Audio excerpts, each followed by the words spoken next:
Welcome back. Well, with the recent passing of a healthcare bill titled Your Health Act, Ontario has opened the doors for private clinics to expand their surgical capabilities.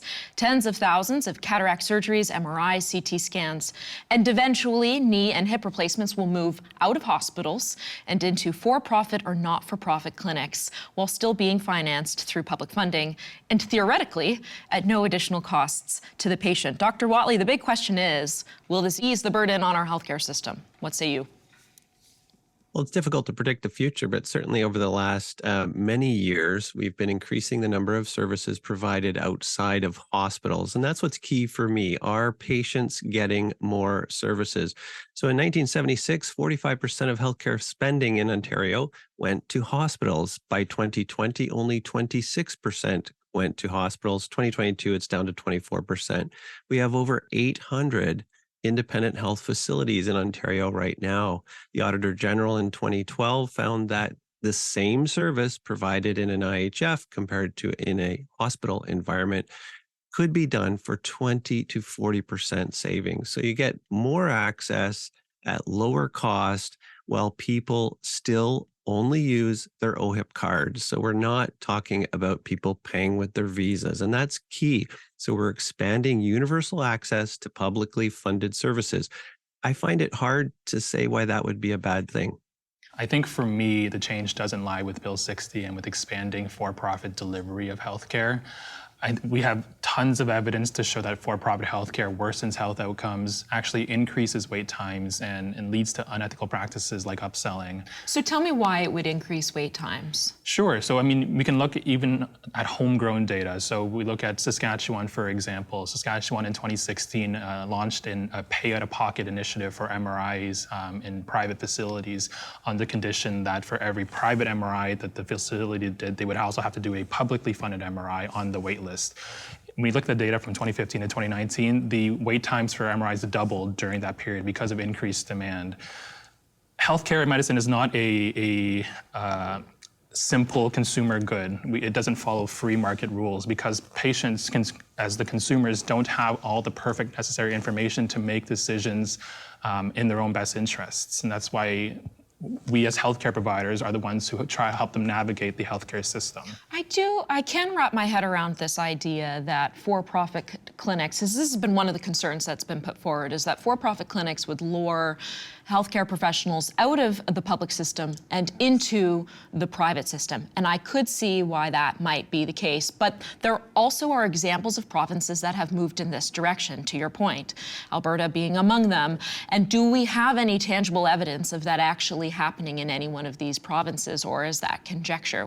A recent study just showed that in Alberta this was unsuccessful. If we just look at home, the Ottawa Hospital has a private clinic working, and alongside its public ORs, where they're trying to, what the hospital says is clear surgical backlog. Last week, for example, the publicly funded hospital-based OR closed because of a staffing issue. Yet the private OR was fully operational at the same time. And that just goes to show you that our staff in our public system are being lured away. I think we need to define what we mean by private. So we're mixing together a whole bunch of definitions of private. Currently, at least as I understand it with Bill 60, this is an expansion of clinics and services outside of the hospital environment. That's it. These facilities are still billing the government under OHIP for the services that they provide. They're not selling things in their facilities for more services. It would be like saying if we announced right now another 10,000 family doctors in Ontario and people said, oh my gosh, this is terrible. Look at all this private medicine. That family doctors bill the government under OHIP for the services they provide, but we don't call those private medicine. They are publicly funded services. These new facilities are providing publicly funded services. So I think it's duplicitous to be calling them private medicine. That means something entirely different. People are thinking about American healthcare. That's not what's going on here. But maybe I'll just jump. Sorry, I was just going to jump in there just to say that, you know, our hospitals are non-for-profit. And these private for-profit delivery institutions that are going to be doing these surgeries, they are for-profit, investor-owned, shareholder-driven. And so ultimately, how, they have an obligation to their shareholders to make money. How do they make money? Ultimately, often, evidence has shown time and again, some of the ways to make money, and some of the only ways to make money in healthcare, is to take services away from patients without, patients think that they're getting a high quality service, but maybe they skimp on other things so that their bottom line is lower and they can offer their shareholders some kind of profit. So I think there is an important distinction here.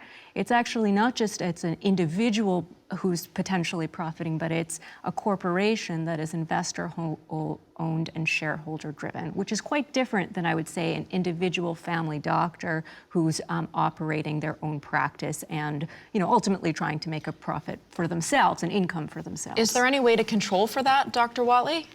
So on the issue of private versus public shareholder-owned independent health facilities, most of the independent health facilities right now are owned by individual physicians or physician groups, because most of these independent facilities are radiology clinics. And so to say that there's the big bad boogeyman of giant corporations skimming profits and taking, cutting corners on services is simply not true. The Auditor General looked into this. And so we need to deal with the evidence that we have right here in Ontario with publicly funded services that are being provided to patients based on their OHIP cards. We'll keep people accountable. They have to provide good service and good quality. I agree with that. But simply to say that, because they're private, please tell me, how are they private? All right, hold that thought. We'll pick this up on the other side. Don't go away.